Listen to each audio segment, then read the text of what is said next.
La nouvelle suscite des interrogations et alimente, je dirais, toutes les discussions au sein de l'opinion et de quelques journaux depuis hier, à un peu moins de 2 mois des élections législatives prévues pour janvier 2026.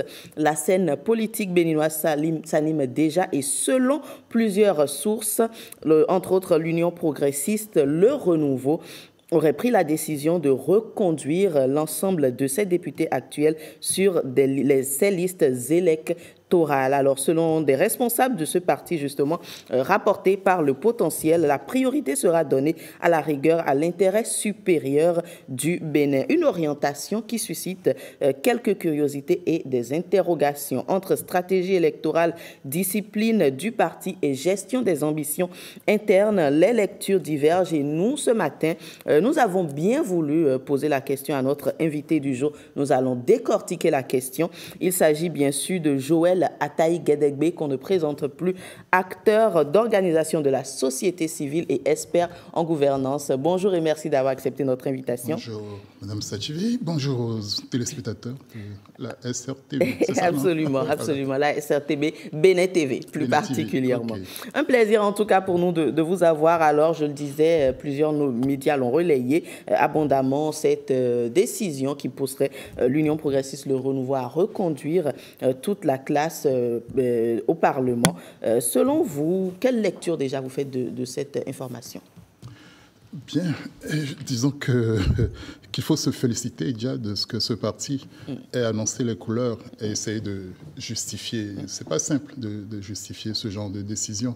Et ça vaut ce que ça vaut. Hein. Maintenant, et d'ailleurs, le débat ne va pas manquer, ni à l'interne, encore moins la curiosité. Et vous faites bien de poser la question. Et donc, c'est quasiment unique ou inédit qu'un parti annonce tout de go comme ça que les sortants seraient reconduits. C'est aussi, ça pourrait faire désespérer ceux qui attendent l'occasion de sortir les sortants.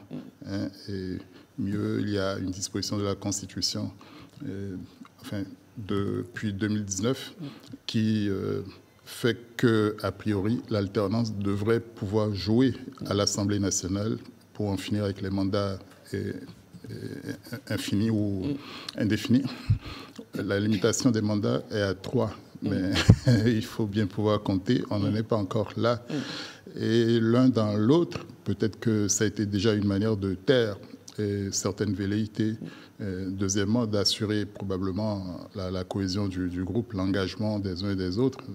Personne n'est dupe, hein, on est à la veille d'une opération de révision de la Constitution. Et pour ce faire, on a quand même besoin de s'appuyer sur les sortants. Ils sont encore en place. C'est le bâton et la carotte.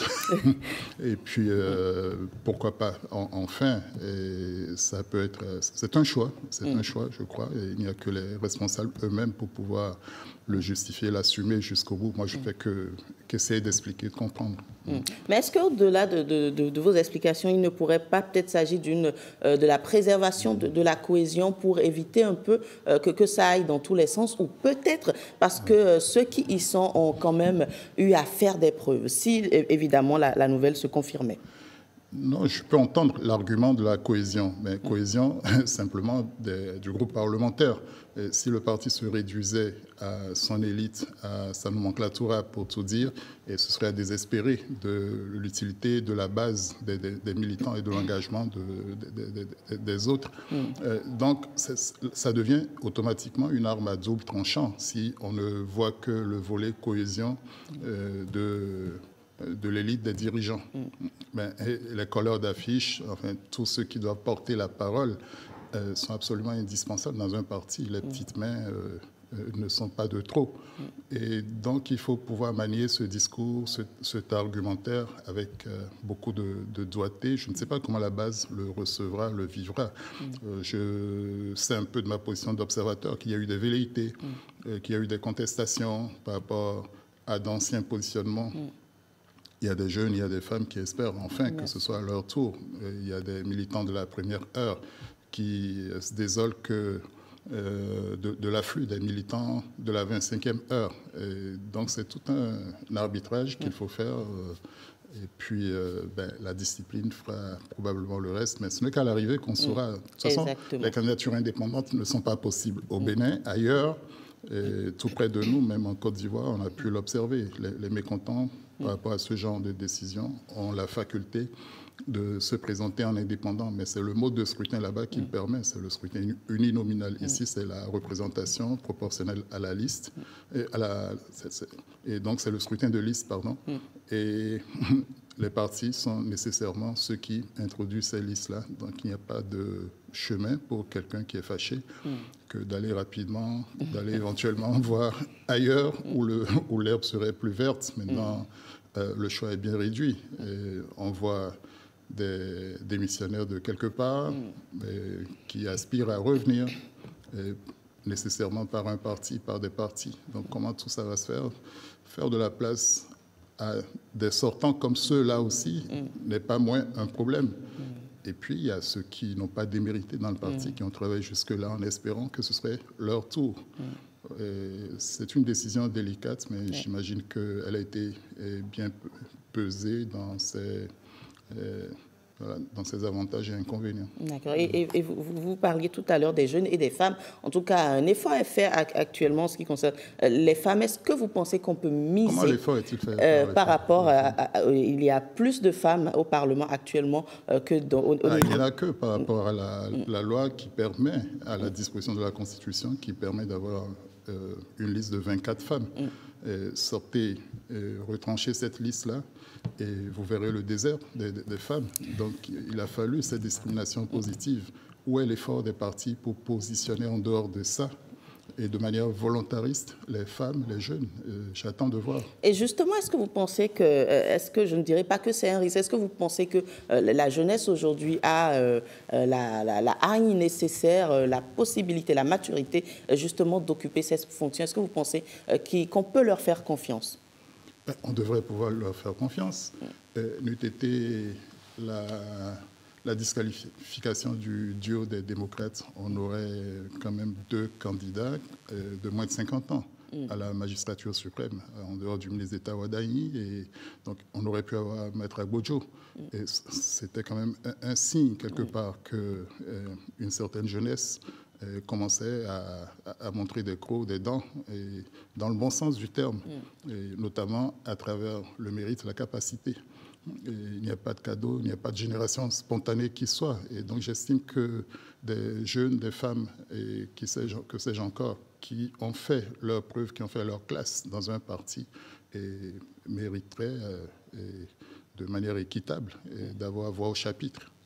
Maintenant, le jeunisme n'est pas une politique, n'est pas une stratégie payante, même si 70% de l'électorat ou de notre démographie est faite de jeunes, et au-delà même la majorité de notre population est féminine. Bon, donc il faut quand même savoir envoyer l'ascenseur à ceux-là.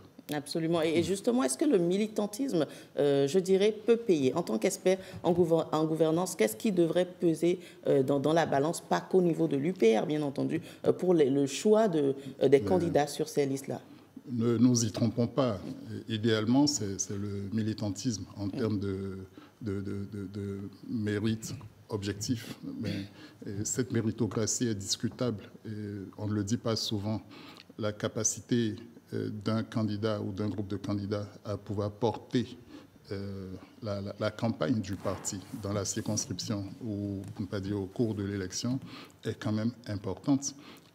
Les démocrates, dans leurs critères de sélection, avaient notamment souhaité et mis en exergue le fait que le duo devrait pouvoir conduire l'ensemble de la campagne du parti, s'agissant des communales, des législatives, en plus de la présidentielle.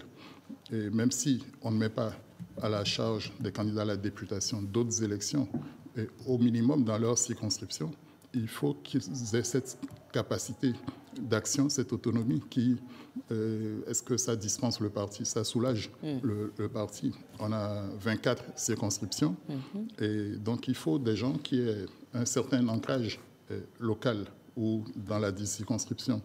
Ou alors, en termes de parachutage, quelquefois, quand ils ne sont pas de cette circonscription, à l'origine, quand on ne les a pas beaucoup vus à l'œuvre et à la base, il faut que ce soit des figures suffisamment imposantes, capables et d'être attrayantes dans le cadre de cette campagne-là.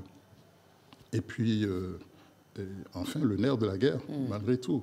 En plus du carnet d'adresses, du réseau de relations, de ce qu'on a pu mettre en place pour susciter quand même l'engouement. Oui, les moyens ne sont pas du reste. Les dépenses électorales sont limitées à 30 millions par candidat. Ce n'est pas une raison pour qu'on aille tous claquer 30 millions dans une circonscription, mais c'est quand même une idée.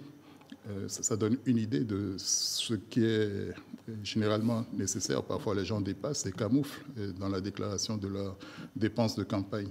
Mais même si on remenait ça à minima, 1,5 million de caution, c'est-à-dire 5% de ce montant de dépenses autorisées, il faut un minimum pour organiser des meetings, et déplacer les équipes, assurer la visibilité du candidat et de sa liste, et en plus de ce que la direction nationale de campagne met à disposition. On a pu voir, et notamment à l'UP, le renouveau justement, on a pu entendre par rapport à la législature en cours qu'il y a eu des moyens mis en action du niveau central, mais qui n'ont pas pu aider ou qui ne sont pas parvenus à certains candidats.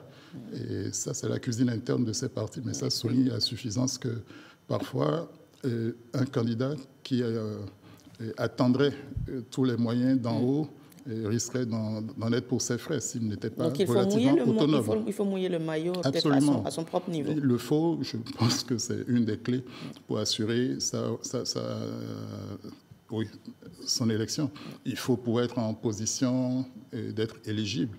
Là où il y a une liste de 5 candidats, ce n'est pas évident que le parti en liste ramasse les 5 candidatures, les 5 sièges en jeu.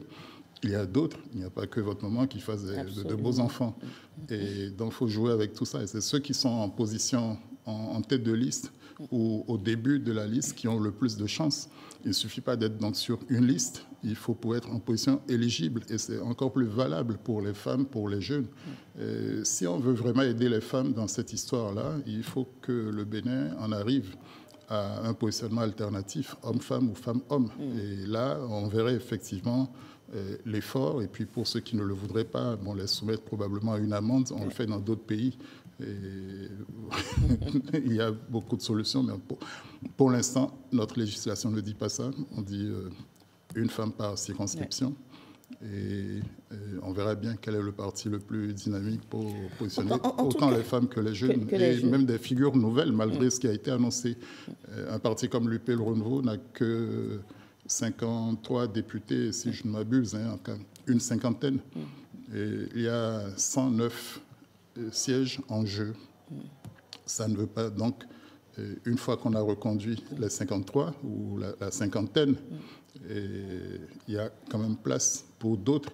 Est-ce que la cinquantaine de députés sortants sera systématiquement positionnée en tête de liste? Ça va être un enjeu interne. Peut-être que non, parce que stratégiquement ou au moins tactiquement dans les partis, quand vous êtes une locomotive, il y a des locomotives qu'on met parfois derrière pour pousser ou bien au milieu pour entraîner, pour éviter autant la lassitude, le sentiment de facilité et motiver les sortants aussi à mouiller le maillot. Ce n'est pas parce qu'on est sortant qu'on aurait élection gagnée pour autant. Absolument. Il y a le vote sanction qui est parfois par là. Et quand je suis votre développement, je remarque que vous êtes plutôt pour le renouvellement. Qu'est-ce que l'alternance, selon vous, pourrait... Qu'est-ce que vous pensez de l'alternance? Non, je ne suis pas absolument... je n'ai pas de religion en l'espèce. Je l'ai dit tantôt, on a essayé le renouvellement ou l'alternance est codifié à travers la Constitution. Au bout de 3 mandats, il faut déblayer le plancher pour assurer. Donc le renouvellement est assuré par ce mécanisme. C'est un des aspects de la dernière révision qui me paraît consolidant s'agissant de ce qui a été fait et qui envoie un message positif. Mais deuxièmement, c'est les électeurs c'est le peuple souverain qui, à travers les urnes, dans le secret de l'urne ou des urnes, décidera si oui ou non il faut reconduire ou sanctionner. Et voilà. Et si vous mettez des gens que les populations veulent à tout prix sanctionner, ça devient le chiffon rouge que vous leur présentez, surtout si vous les mettez en tête de liste. Et si les gens ne veulent pas voir ça, ils ne verront pas même l'effort de renouvellement que vous auriez fait en positionnant derrière ou à leur côté et d'autres personnes. Même si vous positionnez des sortants qui seraient appelés à laisser leur siège au profit de leurs suppléants, parce que ça fait partie aussi de la tactique pour tirer une liste. C'est tout un art que d'envoyer le message du renouvellement dont l'électorat a quand même besoin. Et déjà, en interne, il y a ceux qui aspirent à pouvoir occuper ces places-là, mais l'électorat a parfois envie de voir de nouveaux visages. Et au finish, selon notre histoire récente, notre histoire contemporaine des élections, on a toujours eu un fort taux de renouvellement. Et donc, au finish, pour lutter le renouveau, on verra si la stratégie a été payante de reconduire, comme on dit, l'équipe gagnante, qu'on ne change pas a priori. Alors, quelque chose également qui m'a intéressé dans votre développement, c'est que vous avez mis quand même en exergue l'importance du militantisme. Si on veut se retrouver dans une instance ou une autre, nous sommes, je dirais, à quelques semaines pratiquement des échéances. Malheureusement, tout le monde ne pourra pas être positionné. Est-ce que vous pensez que ça devrait altérer l'engagement? Je parle bien sûr de tous les partis dans ce cas. Est-ce que ça devrait altérer l'engagement ou la vision, l'idéologie du parti? Au niveau des militants, bien entendu. Au niveau des militants, non. Si c'est un parti qui fonctionne bien, si on est transparent sur les choix, les méthodes et autres, donc si les récompenses, voire les sanctions sont perçues comme justifiées, oui, la méritocratie aurait pleinement son sens et serait même défendue par ceux qui n'auraient pas été retenus. Si je suis convaincu de la décision qui me concerne, au contraire, je militerai et pour donner des regrets d'abord de ne m'avoir pas choisi et faire espérer ou faire et laisser une chance pour demain et donc laisser une trace qui démontre qu'on peut compter sur moi comme militant. Le militant, c'est celui qui est patriote de son parti, qui s'engage pour cette cause-là sans faire de surenchère. Et quand on a de vrais militants, on saurait avoir autre chose que ça, l'engagement toujours. Et après, peut-être qu'il y a les débats, les explications, mais tourner Kazakh, claquer la porte à la première incartade n'est pas souvent le signe d'un bon militantisme. Encore que chacun ait malgré tout le droit à la sédition, je ne dirais pas la rébellion, le droit à la différence, le droit à la sédition, le cas échéant. Il faut que les partis soient effectivement des lieux de débat démocratique, des lieux vivables, des lieux enviables. À partir de là, mais les partis auraient énormément du monde à leur porte, effectivement des militants qui demandent à s'engager parce que l'espace est viable, est vivable et qu'on respecte la différence, qu'on prend en compte ce que chacun amène. Et en cela, les jeunes, les femmes, même les moins nantis ont leur chance dans des partis où la démocratie, où l'ouverture, la transparence sont effectivement de mise, sans oublier la formation, parce que si on ne forme pas, si on ne vous explique pas les mécanismes, parfois vous ne pouvez pas comprendre pourquoi ni comment. D'accord. Merci beaucoup, Joël Attaï Guédégbé. Je rappelle que vous êtes acteur de la société civile et également expert en gouvernance. Pardon. Merci. Donc, il était question de revenir sur cette actualité-là qui, depuis hier, suscite assez de remous de l'opinion. On parlait justement du parti UP Le Renouveau qui, selon des médias, aurait les intentions de reconduire les mêmes parlementaires.